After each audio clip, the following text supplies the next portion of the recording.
तर मंडळी आज आमच्याकडे आहे बिल्डिंगची पूजा आणि मम्मी पप्पा बसणार आहेत त्या पूजेला। तर मम्मीला प्रसाद करायचा होता, तर म्हणलं एक रील आपण काढूया। तर त्याच्यासाठी ना मम्मीने 1.25 किलो तूप घेतलेलं आहे, त्याच्यामध्ये 1.25 किलो रवा चांगला भाजून म्हणजे सोनेरी रंग येईपर्यंत तो भाजायचा, चांगला वास सुटतो, सुगंध सुटतो आणि त्याच्याने आपल्याला कळतं रवा चांगला भाजलेला आहे। त्याच्यामध्ये अर्ध केळं टाकायचं आहे आणि मग नंतर गरम पाणी ओतायचं, ते पण 1.25 लिटरचं प्रमाण तुम्ही पकडून चाला।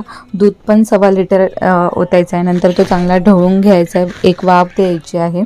त्यानंतर त्यामध्ये साखर टाकायची आहे आणि साखर टाकल्यानंतर मस्तपैकी त्याचा सुगंध तर अप्रतिम येत होता। लास्टला वेलची पूड ॲड करायची आहे। हा प्रसाद नक्की करून पहा, कारण की मम्मी जर असेल मुंबईला तर जवळच्या माणसांकडे कोणाकडे पण पूजा काय प्रोग्राम असेल तर मम्मीच जातात करायला, त्यांना भरपूर एक्सपिरियन्स आहे। आणि खरंच प्रसाद एकदम बोलतात ना, आपले जे भटजी असतात त्यांच्यासारखा हा छान प्रसाद